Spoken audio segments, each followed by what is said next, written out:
Good morning, good afternoon, good evening, whenever you're watching this from anywhere in the world. My name is Joshua. I'm the founder and director of the El Terreno Cultural Exchange Center here in the Ecuadorian Andes, and we have another final presentation of the season for sustainable architecture and construction. This time we've got Kinley, Harrison, and Tibert going to share the last 3 months of some really interesting work on a variety of different projects. What I've really loved about this season and this group in particular is their real fascination and curiosity about vernacular architecture, how local people really live, and how design needs to interact to meet the needs of the local people to make sure it really serves them and what they need from their day-to-day lives. So I'm going to pass straight over to you guys and uh, take it away. Hi everyone, my name is Kinley, I'm from Bhutan, and I'm currently on a year-long fellowship. So this is part of my fellowship, and my motivation for coming to Ecuador, specifically Atandawa, is to learn about local building practices at the grassroots level and understand the relationship between people and the house, the environment, and really learn about local materials. Um, Hello everyone, my name is Harrison and I was born and raised in the city of London in England, and I studied architecture for 3 years in the University of Portsmouth. Here I really focused on sustainable architecture and how we can blend nature within our architecture instead of fighting against it. And so my main motivations and hopes for this internship was to gain experience within the field of architecture and a bit of experience in natural construction while supporting an indigenous community within Ecuador. So, so a bit of introduction to our project. My project was specifically focused on Casa Vernacular, which is Tibert has given a really good context, especially Giovanni's house. And basically, Meduvi House is like a social housing that the government provides for people who are affected by natural disasters and people who come from low-income families. So my goal of this project is to, like, it was inspired from Meduvi, thinking about how can we improve this house for the people living in the community. So it's more sustainable, adaptable, and yeah, well designed for people. I would go through the Meduvi house visits, the how I did my local understanding the local knowledge and the people, then explore some concept ideas, show you the design evolutions, and I will also share with you the proposed floor plans that I've done and explore some materials. And then I'll do at the end a comparison of how the design has evolved from the actual Meduvi house to the previous designs by the other interns, and then how my design has been developed from that. as for my project, I worked alongside with a member of the community to renovate an adobe house. Um, I chose this project because it has a lot of restrictions, and I thought it'd be a nice challenge and a nice insight in how I could work around these restrictions and try and find creative ways to improve the building. So I'll go through the site, a bit of site analysis, so to fully understand the context that I'm working within. I'll give a brief introduction to the project, the brief that I was working under, that my client and I both worked together to create. I'll show you development of how I started and how I got to the point where I am now. Initial sketches, like a bit more development to show you like my thinking throughout the entire project, and then I'll show you my final proposals that I have at the moment. So we'll start with the Casa Vernacular project. After getting an idea of how the situation is at the Miduri houses, the people living in that houses, I have started to do home visits within the Atandawa community to understand how people live, what kind of materials they use locally, what kind of spaces are used, which part of the house they use the most throughout the day. So I've done like home visits, like just throughout the day, or like sometimes with one of the families in Atandawa community, I spend the entire day from the morning they get up till the night when they go to bed to really understand like how their lifestyle is. So I started, yeah, there's a little background that I mentioned earlier. So I started with Valentina's home. Um, when I visited the homes, I really tried to narrow my focus on understanding how the kitchens are functioning, space size, storage, where are the bathrooms, spatial transitions, and how modular it is. Because in Ecuador, it is very common for people to extend their houses if there's like more family members. So that was something that I was looking into as well. At Valentina's home, something interesting about this house is this adobe house was the first house that they lived in when they moved to Atandawa. And it was very small. They were sleeping in this space, and it was the bedroom, but it was also used as the kitchen. And afterwards, it was getting bad, so they had to build a new house. So this brick wall house is like the new house they built afterwards. And now a family of 8 lives in it. And this is the kitchen. Interestingly, they have about 3 kitchens. This room is still used as kitchen a little bit right now for her daughter. This is for the mother, and then there's another kitchen down here for their son. And this is the open fire stove they have. So basically, I didn't go in with too many questions. I just went there to like understand how the space is being used. And the second home visit, Marcia's home, the same thing. This is where the kitchen bathroom is located, and then the kitchen is right here. I made like a little sketch of how it would look from a top view. So this is the open fire stove inside the house. Then have a dining table, and then you walk up, and then this is the modern kitchen they have. Then the third home visit was at Angel's home. Something really interesting here is Angel has a very unique hybrid open fire stove, which is this one. So it has like a really good ventilation. So compared to like other homes such as like here, where everything is just open and then in the air, Angel's kitchen here, everything is just within this context, and then there's good ventilation, and you can see the kitchen walls, it's not very like dark as well. And this was something that I was really interested in as well, because this shows a lot about their lifestyle and their culture. And in my design, I didn't want to take that away. So I was studying that to learn and then understand how I can implement that in the new design. And then the fourth home visit was at Gina's. At Gina, I spent the entire day with them. I showed them the designs that the previous interns have made, and then things that I've come up with. Then I got their feedback, and after the feedback, I did a lot of like concept ideas. So the main key takeaways that I have summarized after a lot of home visits and then a lot of feedback back and forth is that most space used throughout the day is the kitchen and the patio. Something I always try to like remember when I got back home was like, oh, when I visited them, which space was the first space that they took me to show? Like, where do they like sit or like stay the most throughout the day? And that was like mostly the kitchen and the patio. And the least used space in the room was like the house was the bedroom.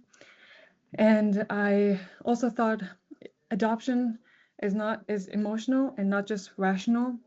And that was something mainly concluded from observing the use of open fire stove. And a lot of the use of existing space is more about attachment to the atmosphere. When I asked them about why do they still have open fire stove when they have the modern ones, Gina specifically mentioned that it was mainly the food taste, as Giovanni mentioned, yes, but it was mainly because of out of habit. She mentioned that it felt incomplete to not have that in the house. So it really is like their habit.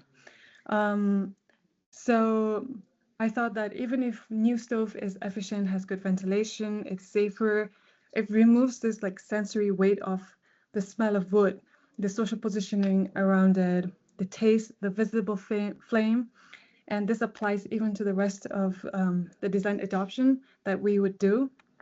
And it changes the habit, and I think the loss of identity and habit of this like indigenous community people is bigger than the functional improvement. So in the designs, I've tried to understand the patterns of lifestyle and translate that atmosphere through careful spatial arrangements, creating like volume, like organic movement, interplaying the lights and shadows. And something that I've always tried to keep in my mind when I was doing the design was that, yes, we are designing for people, but more than that, I've been focusing and telling myself that I'm designing with this invisible logic of their lives, observing how space, culture, and their routine shape the home and translate these patterns into architectural form. So these are the concept ideas that I've developed from the beginning, from left to right. I'll go through this quick, but what I did was mainly trying to understand how I can divide up the spaces and then put them together in a way that one space is complementing each other. So here I've tried to put the bedrooms or like the bathrooms together. In my second concept idea, I put the bedrooms together, the bathroom in the back, external entrance, so that the bathroom is accessible from two directions. But then I was like, oh, but we want to make it modular. So we want to make it like easy to extend.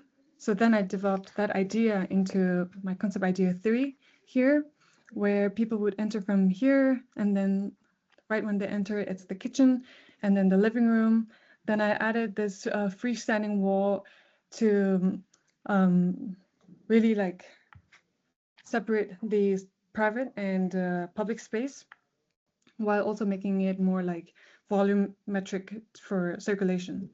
And then I developed that idea again into my concept idea 4, where again, I'm playing a lot with the walls because I wanted to, the space is very small. It's 6 by 6 meters. So I wanted to use these walls to like really make the space more like volumetric instead of just having like structures in places. And then this is my final concept idea. So if I walk you through, the kitchen is facing the east direction to get the most sunlight. And this is something Gina also mentioned to me, that they like to spend a lot of time in the kitchen and in the patio. So the kitchen is facing in the east. And a lot of people, they're farmers, so they wake up really early in the morning and spend time in the kitchen. And they like that because the sun is much lighter. It's not too strong in the morning. So the kitchen and the living room is usually placed on the east side. And then the bedrooms and bathrooms are intentionally placed on the west side because as the sun sets, there are a lot of windows. There are windows here, so the rooms would be getting ample of like warm sunlight in the afternoon, so that it warms up for the people at night. And then there's also these like skylights in the hallway that would really help to brighten the room, so they don't need a lot of electricity. And yeah, and then another interesting thing was the bathroom. A lot of people here have their bathroom outside their house, and one of the main reasons was because most of them are farmers, and when they come back from the farm, they want to cleanse themselves first before going into the house. So when I asked if it would be nice to have the bathrooms inside, they were like, yeah, it would be nice to have two, like one outside and one inside, so it's like separated. And how I try to implement that idea into the design was to have 2 doors accessible. So the bathroom is placed here so that people can access from the outside, go into the bathroom, like clean their boots, hands, and then they can go straight into the kitchen and living room. Similarly, they can just come from here and then use the bathroom. So that was the main solution. And then this is the design that I have developed out of the concept ideas in AutoCAD, and I wanted to draw this to scale so that people can really get a sense of how big the space is. So what we did was we drew this floor plan 6 by 6 to scale, and also the other interns floor plan to scale at the Atandawa School ground. So, and then like people came, we showed them like this is the design development so far, and then they walked around and they really got an idea of how big the bedrooms are, where the kitchen is facing. And yeah, we got a lot of constructive feedbacks from there. and it was a really good exercise for me as well, because this was my first time. And then this is the design change after the community feedback. The main changes we made were the kitchen area. Before, it was just like one rectangular aisle, and now we have like L shape, so that, you know, there's the sink and then washing, drying space here, and then the kitchen, she's cooking here, and you're viewing towards Chimborazo here. And then the bedroom, we made the bedroom much bigger after cutting off the hallway here. And then, yeah, that was like the main change. And then, so after this feedback, we had a lot of conversations with our architect mentors and also the engineers to really understand if this is going to work or not. And something that I really struggled with was to find like the balance in between what the community members want and approve versus what we should actually design according to building codes and zoning laws. And here with the version 1, so I made like several versions to really show like which one we can lean more towards. So I'll focus only on version 1 and 2. So the version 1 is with our initial size, 6 meter by 6 meter. And this is what the community members are fine with. So I made all the door sizes to like the same size, so it's easy to like manufacture. So 0.7 meters. And then we have the standard bedrooms that the community members are fine with. And yes, so this is it. And then the second version is a blend between what the engineers have told me and our architect mentors. So we have increased the size of the house by the standard industrial material size. So we have 6.1 by 7.32 meters. And then here we have the ideal size of bathroom size. They're all to the building codes, and then the doors as well. So, but I understand that this is something that we want to build for people coming from a low income background, and we want to make it as affordable as possible. But at the same time, on the other side, we have to consider like the technical parts and the regulations. And this is something that in the future we would want to look into to find a balance in between. And then focus on version 1. I've done some sketches to show like the material part.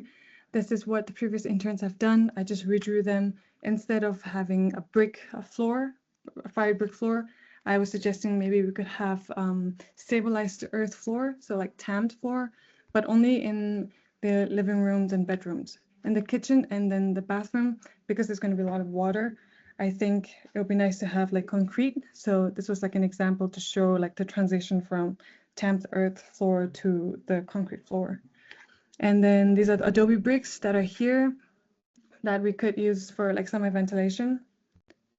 And then the other material part was the kitchen. I just drew an isometric view of the kitchen to show how it's going to look. And then, yes, the storage. The bedroom storage, we're thinking of having it above the doors, like here. And then the beds could be made out of wood pallets, which are easily accessible and pretty cheap. And it's very local. So you can make them storage like this. And then the walls overall, we're thinking about having adobe walls. And then, yeah, I have a comparative area diagram of the previous design versus the current design. The circled areas show what has been changed the most. So the patio, living room and the kitchen, and then the bedrooms. Give a second to digest. And then I've also done color zoning of the previous design and the current design to really understand which spaces have changed the most and where we're prioritizing the most. So the bedrooms have gotten much smaller. The social spaces such as the kitchen and then the living room has gotten much bigger, same as the patios. The kitchen, patio, and living room are the most important spaces for the people living in Atandawa. And then I have done it with this is the original Midubi house plan that Giovanni is right now. And then this is the version that we have designed so far. I mean, the Miduri house, the overall dimension is much bigger. It's 6 by 10 meters, but here ours is 6 by 6. And then we have made a model, 3D model. Our mentor, Fernando, has helped me a lot in making this model, and I'm really grateful for that. Thank you. And yep. Okay. And these are the next steps. More research on adding the open fire stove, develop the final idea, review with engineers and architects, and we want to finalize the material choices and the roof materials. Okay, should I just jump straight into my project? Or is there any questions and comments before I start? I don't have any. I'll make some comments at the end from Kinley's work, but if anyone has any questions, now would be a good time. Yeah, I think it's better to leave all the comments and questions for the end. Okay, Great. perfect. So I'll dive straight into the context. It's been spoken about a lot, so I don't think I need to dive in too much. But this project is also located in the Ecuadorian Andes, specifically Atandahua, a community in Guaranda. The economy of Guaranda mostly consists of agriculture and livestock, which is very prominent when you walk around the area. And this picture alone shows you a lot of green fields, a lot of crop fields. And if you look even closer, you'll see a lot of pigs and chickens and cows all in this space. As Kinley mentioned before, a lot of houses expand unprofessionally. I believe this is called mixto houses, where they build the extension in a different material to what the existing house was. This is a bit of site analysis that I did to understand the site a bit better. So we have the location mark is the house that I'll be renovating. We have water mills on the site, we have an oven, and then some other buildings that aren't associated with the project. But as you can see, there's a lot of debris on the site, which I think is which means like the location is really underutilized. And the potential is just not seen at the moment. There's also a lot of water on the site. Something that needs to be taken into consideration is how wet the soil is, and I'll come back to that a bit later. So I want to quickly go into the house that I'll be renovating. It is made of adobe tapio walls. It has a sheet metal roof, which is very common within this area because people are under the impression that it is much more efficient than the clay tile roofs that were here initially. However, it's very loud, and it's not a pretty material to build the roof out of. This project was newly renovated. It has a new first floor, which it initially was just like a loft, and so this building has been extended in height. So this is the ground floor. As you can see, it's very dark. There's only one real window. There's 3 doors. So there's one at the back here, and then there's one here, and then one if the picture continued. But you can also see here that the wetlands has impacted the soil underneath the house, which has limited what I would like to do with the renovation. As for the first floor, it has limited me a lot for the spaces that I could use, simply because of this adobe wall that continues from the ground floor, and it separates these spaces. As well as these 2 spaces are also at different heights, so it's also forced me into creating 2 separate spaces. And so we created the brief upon seeing the site and talking with the client. The requirements, as mentioned by the client, was the house must be efficient but cheap. A lot of materials are going to be made by hand, and the income of some of the client isn't huge, so we need to make it, local materials and something that can be acquired easily. The house should contain as many bedrooms as the space allows. The client mentioned this because I believe she just wanted to have visitors come and stay in the space. And so having as many bedrooms as the space allows would, generate much more income if there was only 2 bedrooms, for example. Show connection importance to the cooking/eating. This is because, as Kinley mentioned and Tibert mentioned before, eating and cooking is very important in their culture. So I wanted to respect this using the spaces. After speaking with Joshua, our ideas were to create an experience for the travelers, like, for example, like a day in the life. So the people would go in with Daisy, the client. But depending on the season, they would harvest the crop, grind down the grain in the watermills nearby, and make tortillas or bread or whatever with the materials that they've harvested. We wanted to create living spaces for the travelers, as mentioned before. Create mixed-use space, so the kitchen would double as an activity space that the client could use to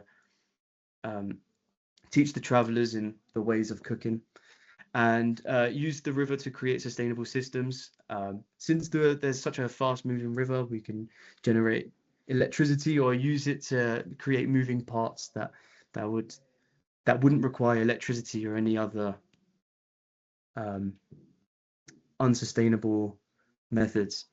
The key considerations that I had to take in when I was designing for this house was the natural spring. Again, the soil was very damp, so it had to be very delicate with what I would do with the walls and the foundations. Daisy still uses the brick oven, so it was very important to, create a connection between the house and this cooking space. And the site contains a lot of crops and animals because the client, this is their primary piece of work. Sorry. So the first thing that we did was to take measurements of the house. This was required so I could design into scale, because it wouldn't be efficient or a smart idea to just design without knowing how big the space was. The measurements can influence the design. So yeah, if a space was only allowed for like a double bed, then we could put a double bed there, for example. And then this helps me to compare with precedents, so I could look into other small spaces or buildings that have a similar structure. So these are just pictures of the process and the measurements of the house. And then I use these measurements to make a 3D model. And then I started to sketch using the measurements and everything that I created and gathered. So this was for development of the ground floor. It featured 2 separate activity spaces initially. This changed to one whole space which used height to represent importance, and an amphitheater to watch traditional cooking methods. I was hoping that I could excavate the space a little bit so I could create tiered seating in the space. However, the water and the soil wouldn't allow that. Initially, the first floor was all 2 bedrooms were going to feature en suites with a crawl space above the bathrooms as a bed potentially for children or small people. But this changed to a singular bathroom due to the space. As for the light, I researched more into glass bricks. This was mainly because of the thermal insulation.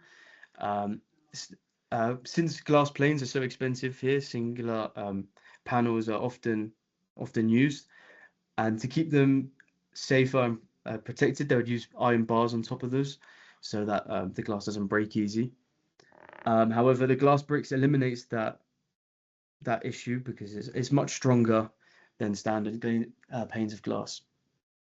And I believe it is cheaper than the double glazed windows. However, the glass bricks are sealed, which prevents the ventilation. And this sketch on the left is how I imagined these glass bricks would be applied into the adobe wall. So since the glass bricks wouldn't be structural, we'd have glass bricks that would extend the entire height of the wall. However, after talking with the engineer, I realized this is going to be a bit expensive, and also renovating the adobe walls would require a lot of work, and it'd also be expensive because it would require a lot of support. I wanted to highlight the spaces, the height of the space specifically, since on the first floor there would have a lot of height to play with, and I think it'd be a silly idea not to take advantage of this. It also was to draw attention to specific views in areas. So currently, if you stand on the floor here, you can't see the river from where you're standing. However, I wanted to create a raised platform so this view would be easier to see. Here's some sketches of how I imagined we could use like bunk beds to utilize the height of the space so that it could double as a bed and a study space. And on the ground floor, I'm showing here that the different height of the spaces can show the different importance. So if people were sitting around eating at the table, they can watch people potentially cook. And so I want to quickly go on to the final proposal. This is the ground floor, so you can see the two separate spaces here with a staircase that extends outside. I forgot to mention earlier, but the existing staircase at the moment is in this back corner here. However, the client would like to move it outside to gain as much space on the interior as possible. For the first floor, which is the most interesting part, is I've gone for 4 bedrooms and 2 bathrooms. One bathroom would be an ensuite, which Daisy it would belong to Daisy, so she could have her own space away from the visitors. These 2 bedrooms here would be study spaces for her son. And the main feature of this building is the corridor that brings in light into this shared space here, but also allows for views straight through the building. As soon as you walk in, you get the nice view of the background. You can see here that I've used raised beds. I think I talk about it more here. So yeah, the corridor allows for light to enter the interior space, and the window is visible from the front door. The beds are raised so for a better view of the windows, again respecting the view and using it as much as possible. And this also allows for storage underneath, so just utilizing the space as much as possible. I also have a second proposal, which the client's cousin mentioned build an extension on the back of the house for a bathroom tower. However, it'd be much more expensive and potentially unrealistic. However, the idea has generated a lot of interesting ideas. So this would be the ground floor, very similar to the first proposal. However, we have a toilet within the space, and the extension would allow access to like better ventilation. And so I thought this would be a good chance to use the traditional cooking stove in this space, because the walls would be much thinner and it'd be easier to ventilate in this area.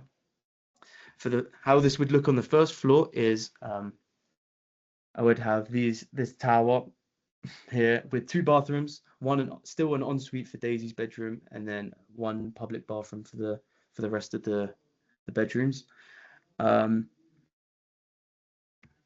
If we go on to the sketches, we can see how I have generated this idea.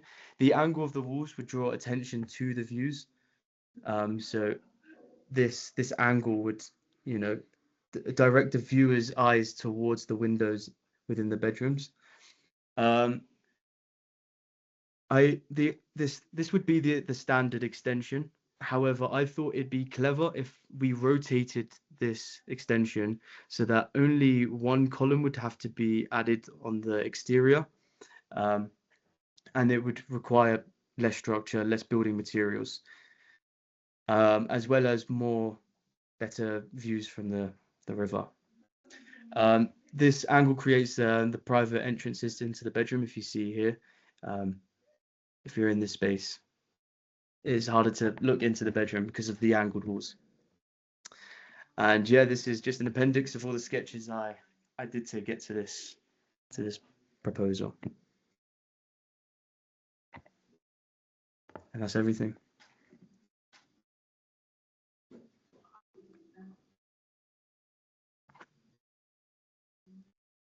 Thank you, Harrison. And thank you, Kinley, for your presentations. So we'll move into a quick session of question and answers.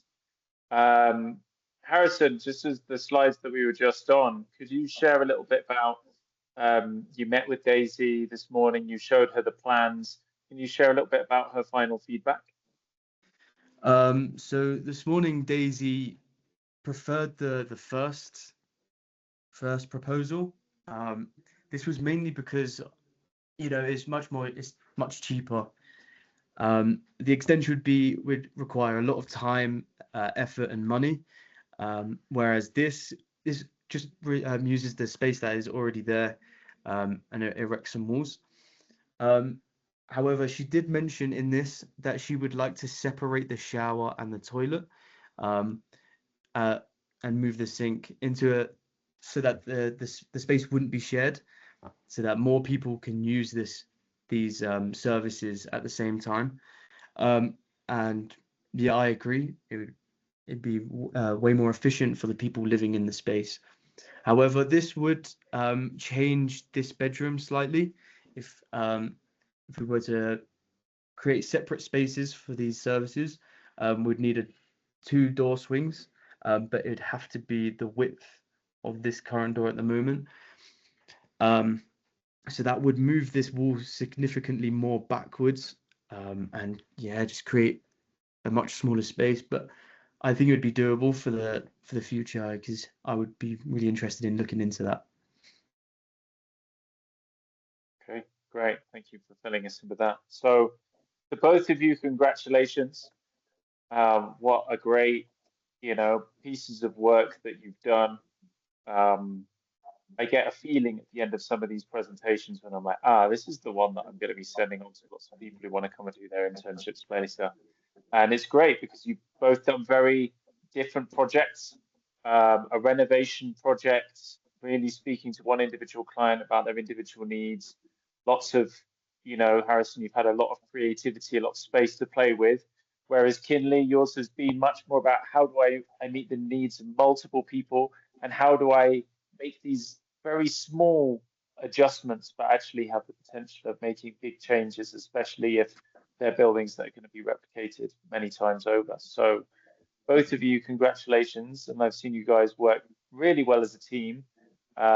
It's been great to see you guys working side by side and helping each other out. So well done for all of your hard work that you're doing over the last few weeks, couple of months.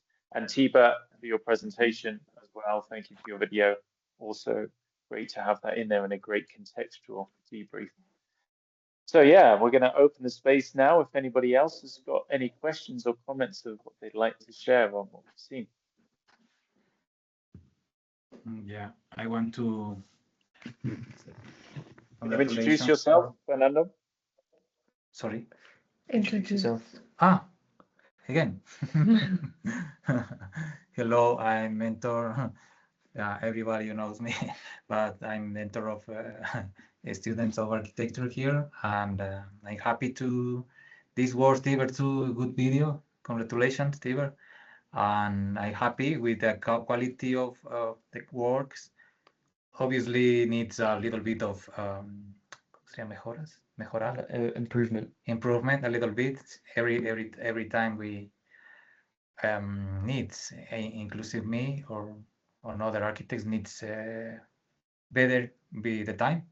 Every project is better when you are old, obviously. And yeah, I'm very happy with guys and with the Harrison and Kinley works, especially in when we work in the Adobe house, in Gina's houses, in the practice, and make it paints is very important. learn about, we have another type of materials. We have not only industrial materials in this type of houses, on general houses, and it's interesting prove new materials and ecological materials every time. I'm happy with the work of you three guys, and yeah, thank you for your work. Thank you very much. Thank you. Thank you.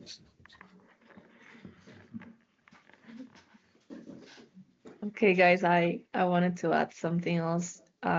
Well, for you, Tibert, I already mentioned, like, I'm very impressed of how you translate all your thoughts and all your vision in architecture through video. So I think it's a really good tool that you should keep like developing. I think it has a really good potential.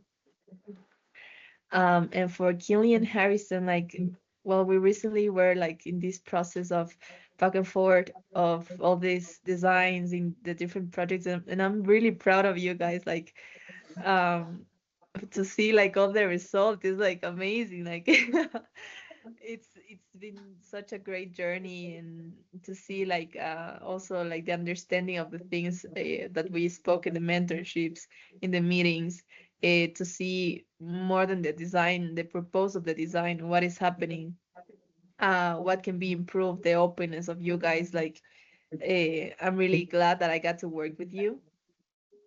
Kinley, in your case, like, I really appreciate how deep you got into the sociological analysis, because that's something so important when designing for the communities. In the diagrams of comparison of the Medubi or the previous Casa Vernacular versus the actual one, you can see like just from the zonings how it changed, and how studying in a more sociological way can uh, also like shift and change the design itself. As Joshua mentioned, like, it's such little like changes in a way, but that mean a lot, and that has a very deep and strong concept behind and study. So I really encourage you guys, like, I think this is like for all of you, and for all of us, like, never forget the study of what we're designing for and who we are designing to. Like, the context and the necessities are the mainly the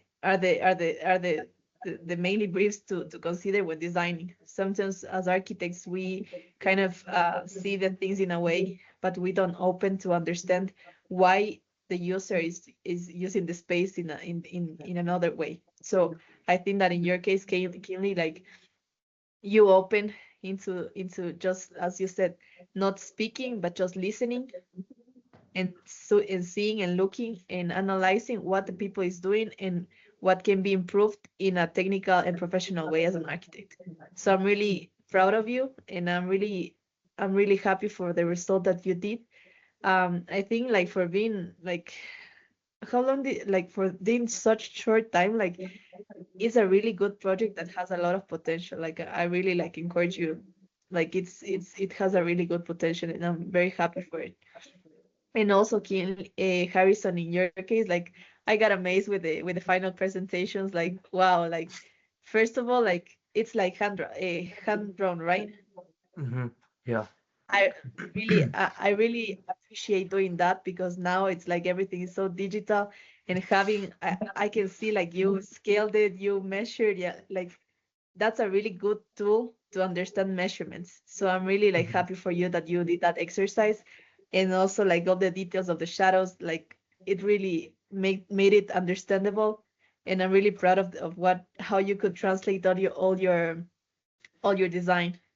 Um, yeah, let me see. I wrote some. The only thing that I would suggest you when hand drawing is, like, maybe in a way, trying to differentiate what has been the proposal and what was the actual building in your case. So there we can see like how it got adapted, because that is something really important when you're designing, like, in something that is not new. So that will benefit like in future projects for you to say like, okay, so I use, like, for example, um, that will like strengthen the reasons why you put, like, for example, the benches that we spoke about, or like how the columns were hidden, you know. So all those things have to, like, it's just little details that makes a really good big difference. I really appreciate also like the disruptive version of your floor plans. I think it's really cool to see how at the end, like, it's exploring, you know, and everything until it's in paper, it's okay. So sometimes like we are rigid into modular spaces and like just squares and, you know, orthogonal things, but maybe if we kind of risk ourselves to explore more options, maybe one like maybe it can work. So I will still encourage you to keep like looking like to see like outside the box in a way. And I really like, for example, uh, how like it also how it also kind of how the design was developed within the axis of the square. You managed to do it like correctly, and I really liked it. Like especially the first floor, like how the doors were like super intentional, like kind of hidden with privacy, but also directed towards the room. So that's really cool. And I also noticed about the staircase that were not spiral at all at the end. Like it was just like a subtle sided that I really like, and I think it will open more the space in the ground floor. So I think it's a really good option for you to that you decided to use it. That's like in general, guys. Like really proud of your jobs, and yeah, like I hope you keep working ahead and wishing you all the best always. Yeah, you have my contact, and like hoping to get in to keep in touch and seeing, looking forward to see what life and the career brings to you. Thank you very much. Thank you so much. Thank you for your comments, Maite. Wilma, is there anything you'd like to contribute?